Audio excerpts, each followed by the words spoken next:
శుక్లాంబరధరం విష్ణుం శశివర్ణం చతుర్భుజం ప్రసన్నవదనం ధ్యాయేత్ సర్వవిఘ్నోపశాంతయేత్. గురుర్బ్రహ్మా గురుర్విష్ణుః గురుర్దేవో మహేశ్వరః గురుః సాక్షాత్ పరబ్రహ్మ తస్మై శ్రీగురవై నమః. వ్యాసాయ విష్ణురూపాయ వ్యాసరూపాయ విష్ణవే నమో వై బ్రహ్మనిధయే వాసిష్ఠాయ నమో నమః. కూజంతం రామ రామీతి మధురం మధురాక్షరం ఆరుహ్య కవితాశాఖాం వందే వాల్మీకికోకిలం. శృతిస్మృతిపురాణానాం ఆలయం కరుణాలయం నమామి భగవత్పాదశంకరం లోకశంకరం. సదాశివసమారంభాం శంకరాచార్యమధ్యమాం అస్మదాచార్యపర్యంతాం వందే గురుపరంపరాం. వాగర్ధావివ సంపృక్తౌ వాగర్ధప్రతిపత్తయే జగతః పితరౌ వందే పార్వతీపరమేశ్వరౌ. సూక్తిం సమగ్రయతున స్వయమేవ లక్ష్మీః శ్రీరంగరాజమహిషీ మధురైః కటాక్షైః. వైదగ్ధ్యవర్ణకునగుంభనగౌరవైర్యాం కండూలకర్ణకుహరాः కవయోధయంతి. హైమోర్ధ్వపుండ్రమజహన్మకుటం సునాసం మందస్మితం మకరకుండలచారుగండం బింబాధరం బహుళదీర్ఘకృపాకటాక్షం శ్రీవేంకటేశముఖమాత్మని సన్నిధత్తాం. మనోజవం మరుతతుల్యవేగం జితేంద్రియం బుద్ధిమతాం వరిష్టం వాతాత్మజం వనరయూధముఖ్యం శ్రీరామదూతం శిరసా నమామి. జయత్యతి బలో రామో లక్ష్మణశ్చ మహాబలః రాజాజీతి సుగ్రీవో రాఘవేణాభిపాలితః. దాసోహం కోసలేంద్రస్య రామస్యాక్లిష్టకర్మణః హనుమాన్ శత్రుసైన్యానాం నిహంతా మారుతాత్మజః. నరావణసహస్రం మే యుద్ధే ప్రతిఫలం భవేత్ శిలాభిస్తు ప్రహరతః పాదపైశ్చ సహస్రశః. అర్దయిత్వా పురీం లంకాం అభివజ్య చ మైథిలీం సమృద్ధార్థో గమిష్యామి విశతాం సర్వరక్షసాం. ధర్మాత్మా సత్యసంధశ్చ రామో దశరథిర్యది పౌరుషే చ ప్రతిద్వంద్వశరైరం జహిరావిణిం.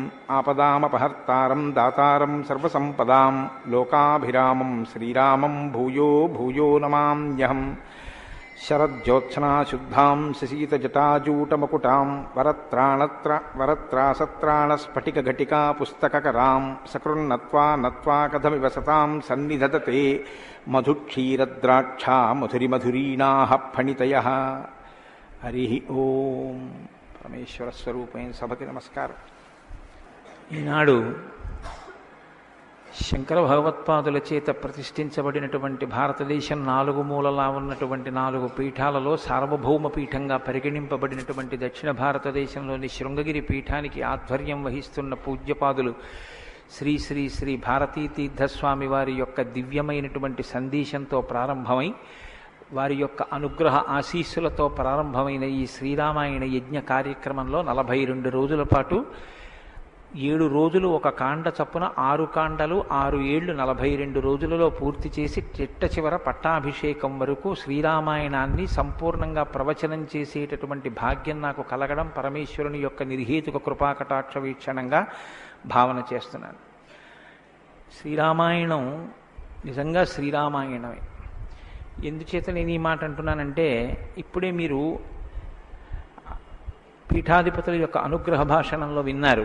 వేదవేద్యే పరే పుంసి జాతే దశరథాత్మజే వేద ప్రచేతసాదాసీత్ సాక్షాత్ రామాయణాత్మన అంటారు.